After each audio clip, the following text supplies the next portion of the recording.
Imagine the world has already crossed your name off the list of the living. Picture yourself at 13,000 feet. The air is so thin, every breath burns your lungs, and the cold is so vicious, it sucks the heat out of your body in minutes. You have no food, no winter gear, no way to call for help. There were 45 of you. Now there are far fewer, huddled inside a jagged piece of metal that used to be an airplane. And then, on a tiny transistor radio, through the crackle of static, you hear the news. The search has been called off. You are officially dead. The mountains around you, silent, frozen giants, are just waiting for you to give up. What do you do next? Do you become part of the glacier? Or do you decide to do the one thing the human mind refuses to accept? This is the story of how 16 people cheated death where survival was impossible. This is the chronicle of 72 days in a hell that became the ultimate test of love, faith, and the human will. October 13th, 1972. The morning in Mendoza felt fresh, like early spring. The young rugby players from the Old Christians team were buzzing. After an unexpected overnight stay due to bad weather, they were ready to get going. For them, this flight was just an extension of the party. Jokes, laughs, and talk about the upcoming match in Santiago. At the airport, they bought duty-free chocolate, liquor, and magazines, having no clue these trifles would be the last things they'd ever own from that world. The white and blue Fairchild FH227 taxied onto the runway at 2:18 p.m.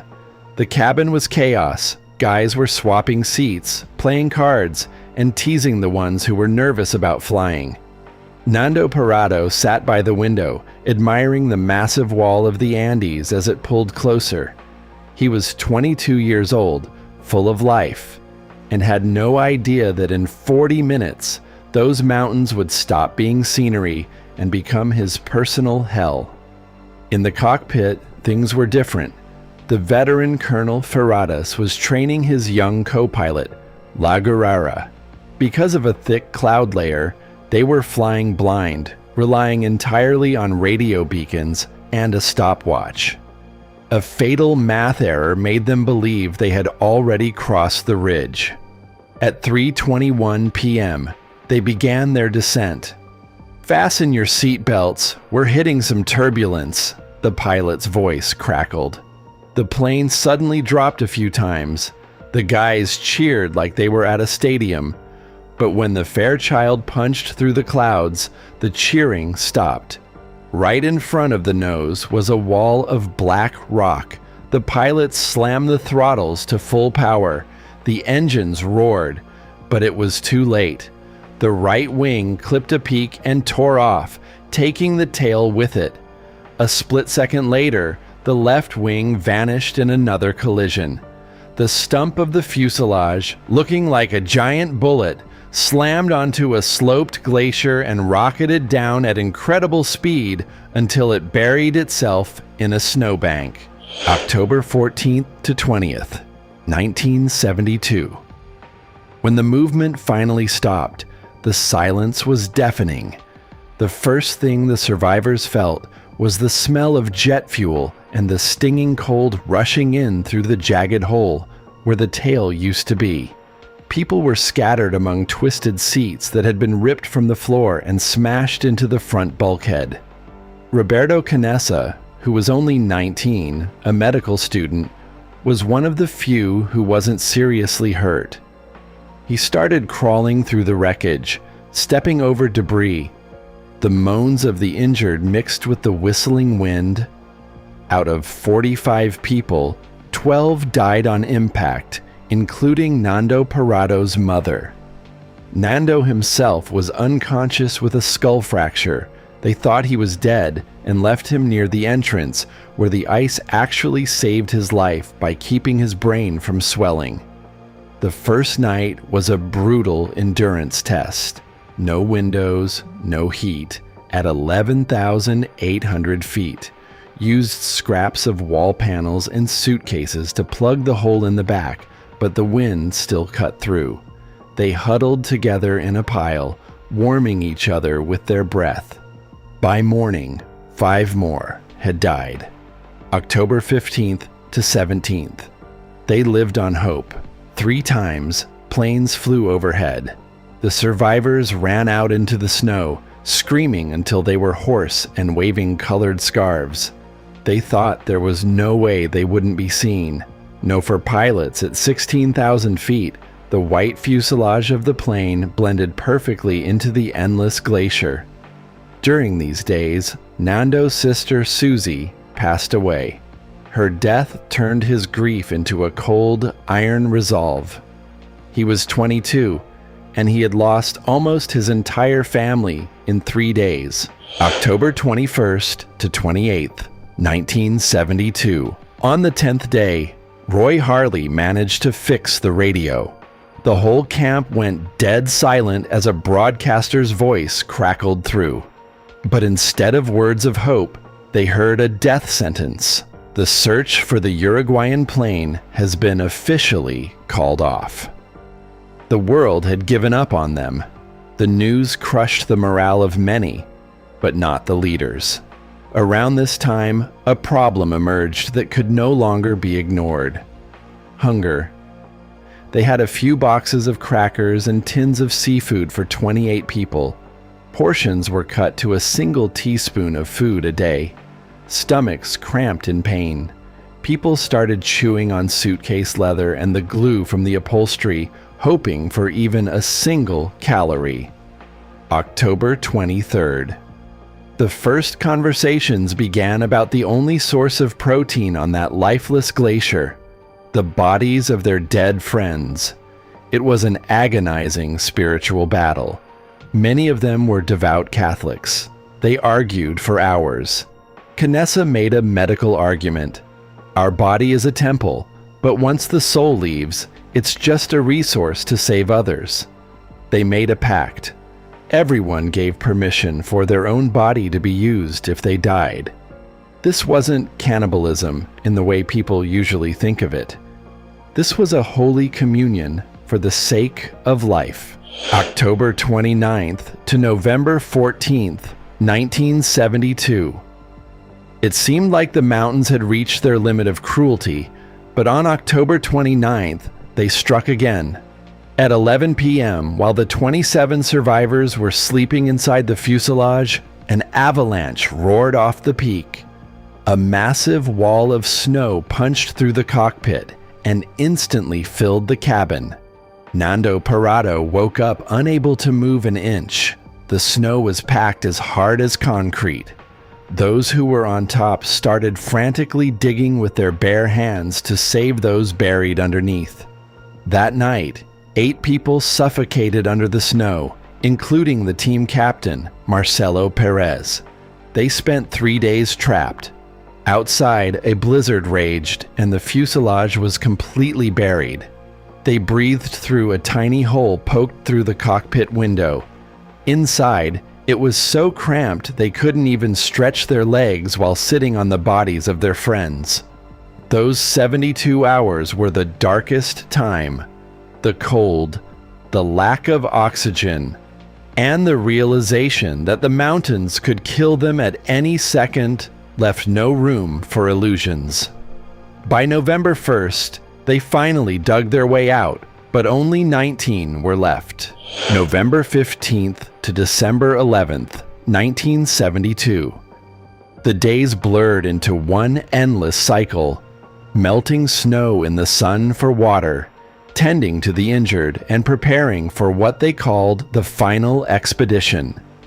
It was clear that sitting and waiting for spring meant dying of starvation.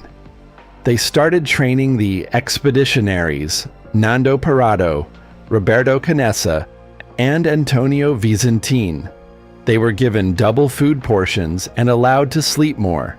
They fashioned sunglasses from airplane plastic and sewed a giant sleeping bag out of pieces of insulation found in the tail. Copper wire served as needles, unraveled cables as thread. This bag was meant to protect them from the night cold that killed anyone in the open air. December 11th, Numa Turcati died. He was the conscience of the group, the most resilient and selfless. His death was the final push. December 12th to 14th, 1972. December 12th, 3 guys set out. They were wearing 3 pairs of pants and 4 sweaters each. On their backs were rucksacks made from seat covers. They started the climb up a massive ice wall, 15,000 feet high, that blocked their view to the west. Every step was a monumental struggle. The air was thin, and their hearts beat so hard it felt like they would burst out of their chests. The ones who set out on this journey were essentially just kids in the eyes of eternity. Nando Parado, 22 years old. He had lost his mother and sister. His skull had been cracked, but he led the group forward. Roberto Canessa, 19 years old. The future doctor whose knowledge saved lives in the fuselage, and now his will had to save them all. Antonio Vicentin, 20 years old. A tough, reliable guy ready to carry the heavy load for the common good. December 14th. After 3 days of exhausting climbing, they reached the summit. Nando scrambled to the peak first, expecting to see the green valleys of Chile. But when he looked out, his heart sank. Endless, snow-covered mountains stretched to the horizon. "Roberto, look," he whispered as Canessa caught up. Roberto looked at the vast emptiness and said, "We're dead." But Nando, watching the sunset, noticed 2 peaks in the distance that had no snow. "There's life over there," he snapped. "I'm not going back. I'm going forward until I die."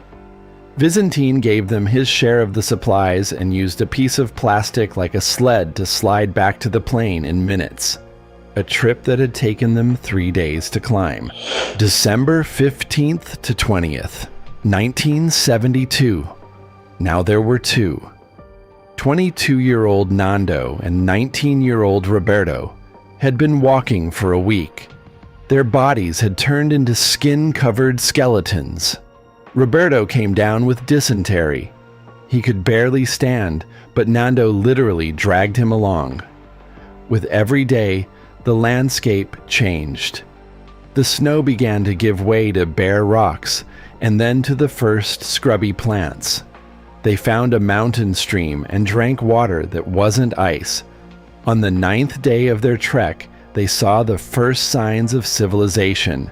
A rusty tin can and cow dung. To them, these trifles were more beautiful than gold. December 20th, they reached the raging Rio Azufre.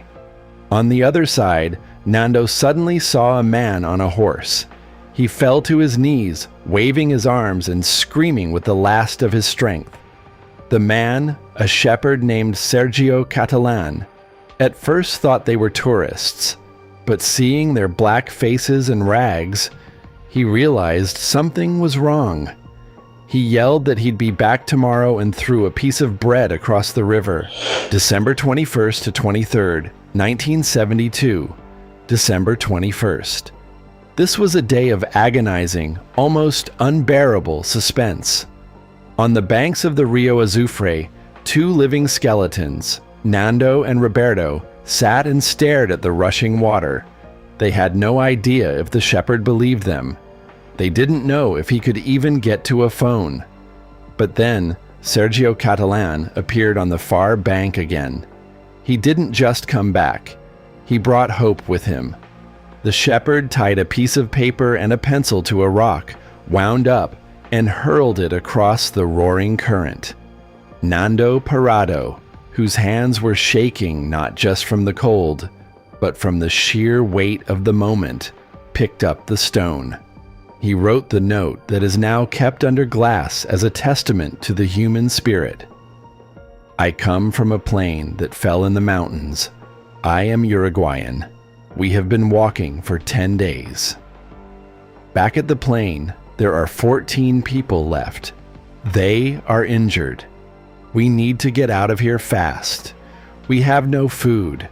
We are very weak. Please, when are you coming for us? Please, we cannot walk anymore." Nando wrapped a lipstick he'd found in his mother's bag around the note, the only flash of bright color in a world of gray, and threw the stone back. The shepherd read it, pressed his hand to his heart, and without wasting a single second, vaulted into his saddle. He had a 10-hour ride ahead of him through treacherous mountain trails to reach the nearest police outpost in Puente Negro. December 22nd, the day of triumph. Back at the glacier, huddled inside the wreckage of the fuselage, the remaining 14 men were crowded around their tiny radio. Suddenly, through the static, they heard their own names. A Chilean radio announcer, his voice breaking with emotion, was shouting to the entire country. "They're alive! Nando Parado and Roberto Canessa have reached help.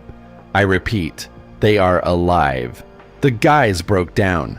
They hugged, they sobbed, and they threw the remains of their grim rations into the snow. They were no longer the dead on the manifest. At that same moment, 2 Bell UH-1 rescue helicopters scrambled into the sky.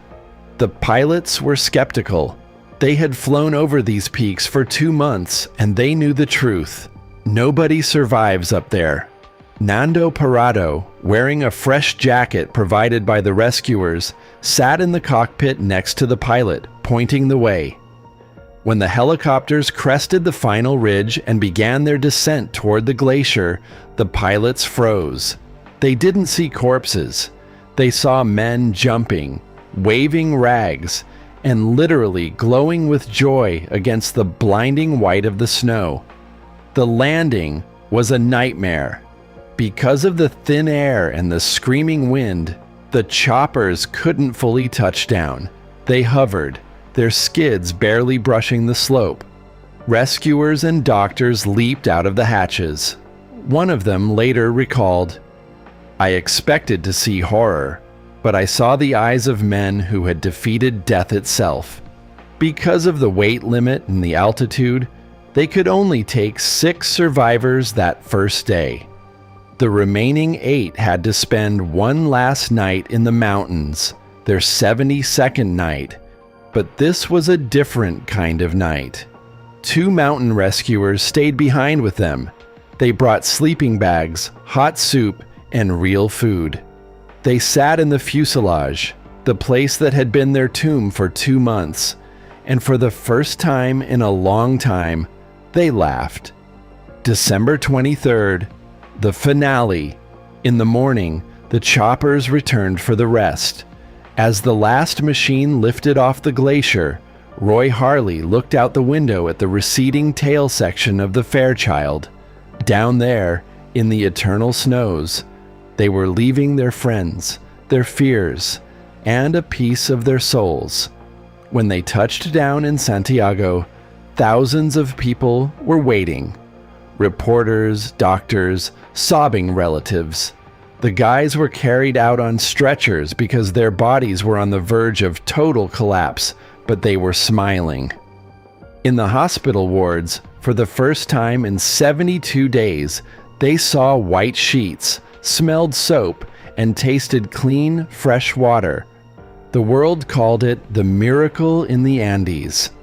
When those last helicopters pulled away from the Glacier of Tears on December 23rd, the 16 survivors ended one war only to begin another, the journey back into a world that had already buried them.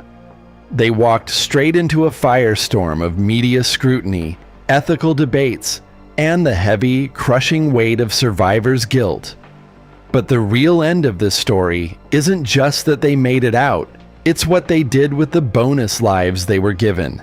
Nando Parado, 22 at the time of the crash, Nando returned to a home where his mother and sister were no longer waiting. He hadn't just lost them, he'd lost his best friends.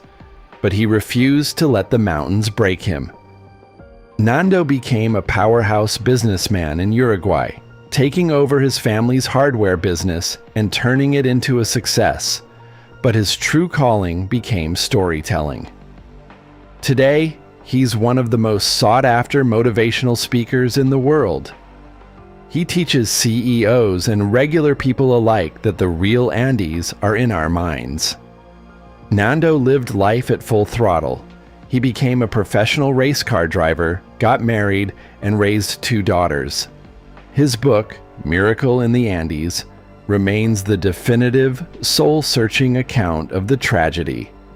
Roberto Canessa, 19 at the time of the crash. Roberto kept the promise he made to himself on that glacier. He finished med school and became one of the most famous pediatric cardiologists in South America. Canessa specializes in performing complex heart surgeries on newborns. Every time I see a tiny heart start to beat, I feel like we won another battle against the mountain, he says. In 2016, he even ran for president of Uruguay. Roberto is the living embodiment of the idea that life must have a meaning that justifies such a high price for survival. Carlitos Paez, 18 at the time of the crash, the youngest of the group and the son of the famous artist Carlos Paez Villaró. His father never stopped searching, even flying over the mountains himself when the government gave up. After the rescue, Carlitos went through a rough stretch. He battled drug addiction, a direct result of the trauma he'd endured. After defeating his inner demons, he became a successful advertising mogul and a public figure, speaking openly about his weaknesses and how his experience in the Andes gave him the tools to get sober. Gustavo Zerbino Gustavo became a top executive and the director of the Uruguayan Chemical Industry Association. But within the Snow Brotherhood, he's remembered for something else. Throughout those 72 days, Gustavo collected and guarded the personal belongings of the deceased, letters, watches, lockets. He believed with every fiber of his being that he would return, and he felt a duty to hand these relics back to the families. He became the keeper of memories, giving dozens of mothers a final connection to the sons they lost. José Luis Coche, Inciarte. Coche was the one who kept everyone grounded with his incredible calm and kindness on the glacier.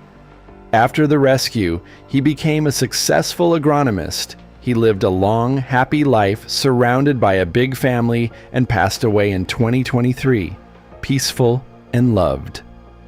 Until his final day, he told anyone who would listen that the Andes taught him to cherish every glass of clean water and every single minute spent with people he loved. The legacy of the Snow Brotherhood. Today, the survivors and the families of those who didn't make it are one single, massive community. Every year on December 22nd, the day the rescue began, they all gather. At these reunions, there are no titles or status. There is only a bond that is thicker than blood.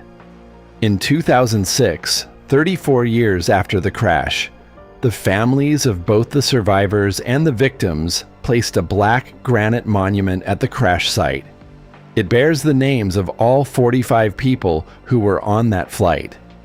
The story of Flight 571 proved once and for all that even when the sky falls to the earth and hope seems like a form of madness, a human being still has their will, the will to take one more step, and then another one. If you're interested in understanding what really goes wrong in major accidents, subscribe to the channel. More stories coming soon.